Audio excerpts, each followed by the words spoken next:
Et l'invité politique aujourd'hui, c'est Philippe Juvin, député Les Républicains des Hauts-de-Seine. Bonjour Philippe Juvin. Bonjour. La rentrée sur fond d'inflation et de crise économique, la rentrée politique sur fond de tension, la rentrée des Républicains sur fond d'incertitude pour son leadership. Autant de questions que nous allons aborder. Peut-être aussi le Covid. Tiens donc, vous le médecin, le patron des urgences à Pompidou, vous nous donnerez des nouvelles et notamment aussi de ce qui se passe dans les hôpitaux. Alors, commençons par les propos d'Emmanuel Macron et d'Elisabeth Borne sur la fin de l'insouciance et de l'abondance. Est-ce que c'est du pessimisme exagéré, des paroles réalistes, pragmatiques? Comment vous les avez perçues, vous, Philippe Juvin? Écoutez, moi, je trouve que les hommes politiques, plutôt que de jouer sur la peur, devraient faire des propositions. Comment fait-on pour que le pays aille mieux? Et c'est vrai que dans tous ces aspects, le pays ne va pas bien, très clairement. Mais à qui la faute? C'est la faute à ceux qui dirigent. Les hommes politiques ont... Ou ceux qui ont dirigé, hein. Attendez. Oui, ceux qui ont dirigé. Oui. Enfin, je rappelle que malheureusement, nous ne sommes plus au pouvoir depuis plus de 10 ans. Mais bon, on peut nous reprocher aussi, effectivement, les guerres de religion et la bataille de Waterloo. Mais non, ça remonte assez loin, vous voyez. Ouais. Donc, non, ça fait 10 ans que nous ne sommes plus au pouvoir. Mais les hommes politiques, au fond, les crises et les urgences ne sont jamais anticipées. Jamais anticipées. Alors que les mutations en cours ont été identifiées depuis très longtemps, que ce soit en matière de santé, en matière d'énergie. Et quand on est face au mur, on se dit « Ah, un mur !» Mais tout ça, on le voyait venir depuis très longtemps. C'est ça qui est très surprenant. Mais alors, c'est un langage de vérité, là, ou pas, justement, ce qui est utilisé par Emmanuel Macron, Elisabeth Borne? Alors, en plus, parfois, c'est le froid et le chaud, quoi. En disant, on va être à vos côtés. Que la situation soit catastrophique, elle l'est. Donc ça, c'est pas une nouveauté. Ouais. Et nous sommes tous en train de le découvrir. À l'hôpital, on ne peut plus se faire soigner. Le prix de l'électricité est en train d'exploser. Le pouvoir d'achat dégringole. Et... nous sommes dans un pays avec des millions de chômeurs et des millions de postes qui ne sont pas pourvus. J'ai entendu qu'on manquait de chauffeurs de bus, on manque de tout le monde, et pourtant il y a des chômeurs. Donc oui, la situation n'est pas bonne, et le président de la République, ainsi que la première ministre, ont raison de le dire. Encore une fois, ce que je leur demande, ce sont des solutions, pas du commentaire. Elisabeth Borne dit qu'elle va s'occuper, par exemple, du pouvoir d'achat. Et puis aujourd'hui, elle est devant le MEDEF, elle devrait annoncer un certain nombre de mesures. Elle l'a déjà fait autour de la transition énergétique. L'OCDE estime que la France... L'OCDE estime que la France est le pays du G7 le plus affecté par la baisse du revenu des ménages. Donc, les revenus des ménages a le plus baissé dans toute l'OCDE en France. Donc oui, il est temps qu'on s'en occupe. Oui. Un bouclier tarifaire, par exemple, sur l'énergie, comme le propose l'Autriche, c'est souhaitable ou pas? Alors, d'abord, il le faut. Vous savez qu'il y a eu une loi sur le pouvoir d'achat qui a été votée au mois de juillet. Nous, les Républicains, avons imposé des remises à la pompe plus importantes, mais ce ne sont que des mesures transitoires.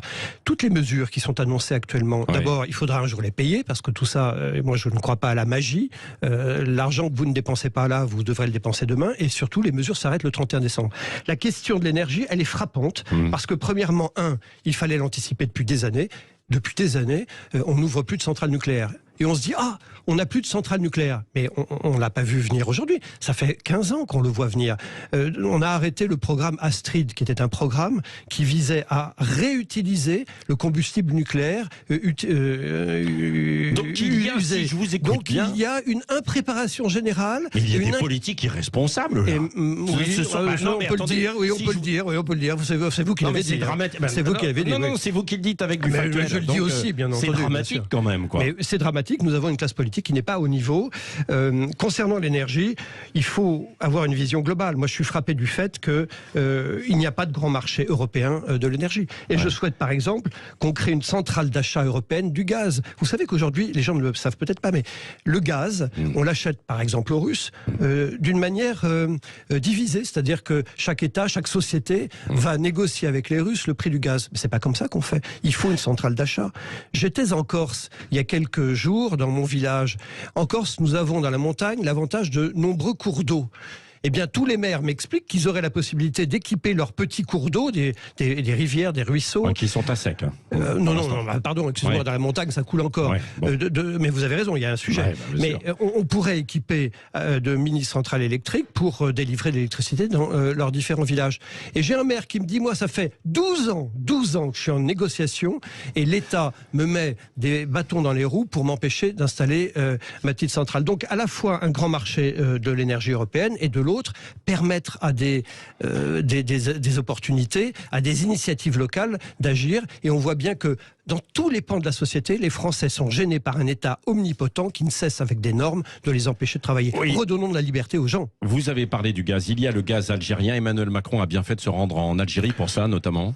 Oui, de toute façon, le président de la République, son rôle, c'est de faire de la diplomatie. Donc, il a raison d'aller en Algérie. Moi, j'ai été frappé. D'abord, il n'y a pas beaucoup de... Enfin, aujourd'hui, il est revenu en France, mais on n'a aucun accord sur rien.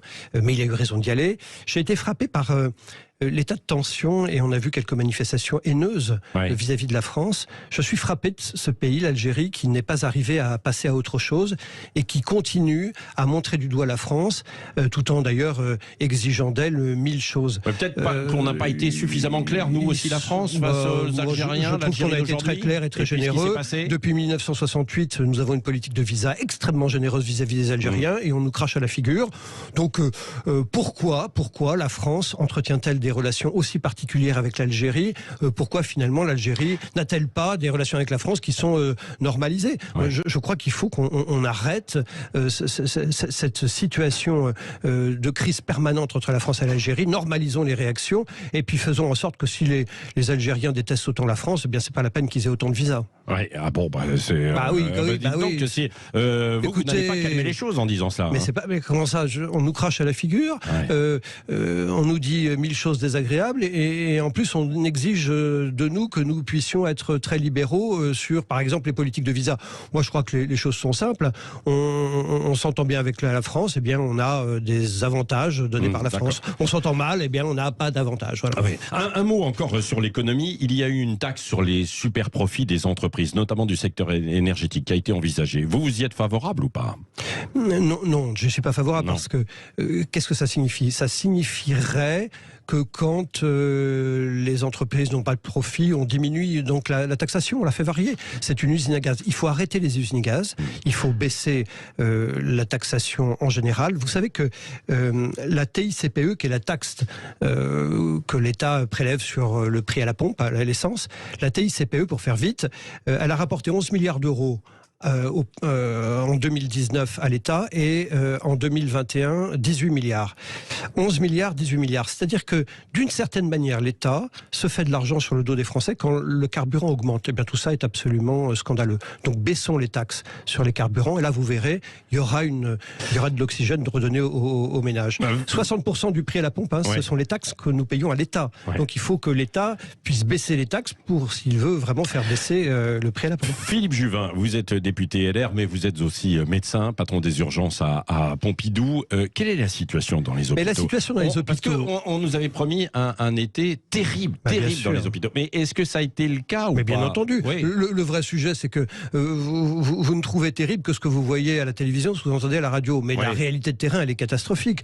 Aujourd'hui, on sait très bien que pour se faire soigner, c'est très compliqué. Moi, je n'ai pas un seul jour où je n'ai pas quelqu'un, une connaissance qui m'appelle en disant au secours, nous n'arrivons pas à trouver de médecin, de chirurgien, j'arrive pas à me faire opérer, ma chimiothérapie, j'arrive pas à la mettre en route. Donc nous avons une situation sanitaire qui n'est pas bonne, de santé publique, pas seulement l'hôpital, la médecine de ville souffre beaucoup aussi, il faut y penser. Nous n'avons pas suffisamment de médecins, il y a 80 000 infirmières diplômées d'État. Non mais monsieur, 80 000 infirmières diplômées d'État ne travaillent pas dans le domaine de la médecine. Elles ont arrêté.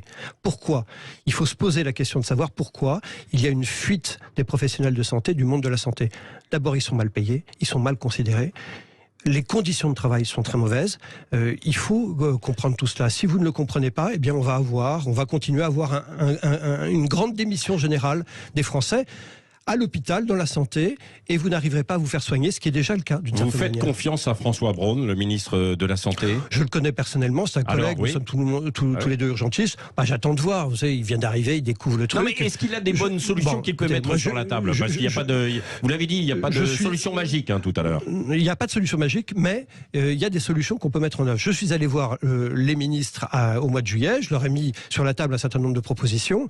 J'attends de voir. Moi je suis frappé, si si vous voulez, la classe politique, alors j'espère que François Braun ne sera pas comme ça, c'est une classe politique qui regarde, qui commente, en général qui fait de bons commentaires, mais qui n'est pas capable de les mettre en œuvre. Ce qu'on attend des hommes politiques, c'est qu'ils mettent en œuvre des solutions et qu'ils arrêtent de faire des commentaires. Donc oui, il y a des solutions aux déserts médicaux.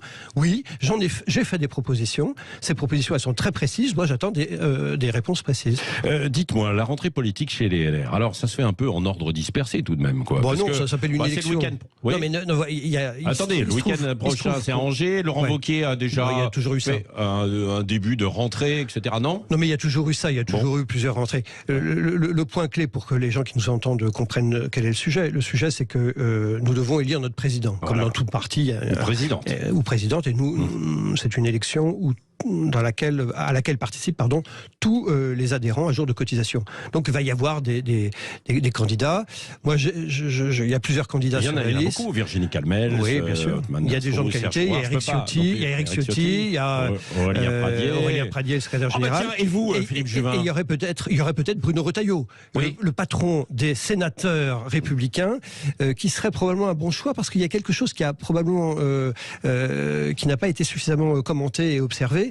C'est que vous savez que quand l'Assemblée nationale et le Sénat votent une loi, elles se réunissent à travers ce qu'on appelle une commission mixte paritaire. C'est l'endroit où on essaye de faire une loi en commun entre l'Assemblée et le Sénat. Eh bien, grâce au Sénat, les Républicains ont la majorité dans cette commission mixte paritaire. C'est-à-dire que nous avons la possibilité d'influer considérablement sur la fabrique de la loi. Et le patron des sénateurs républicains, c'est Bruno Retailleau. Et moi, je crois que ça serait un bon candidat. Donc, vous êtes derrière Bruno Retailleau, c'est ce que vous dites ce matin. Et vous ne serez pas candidat. Alors.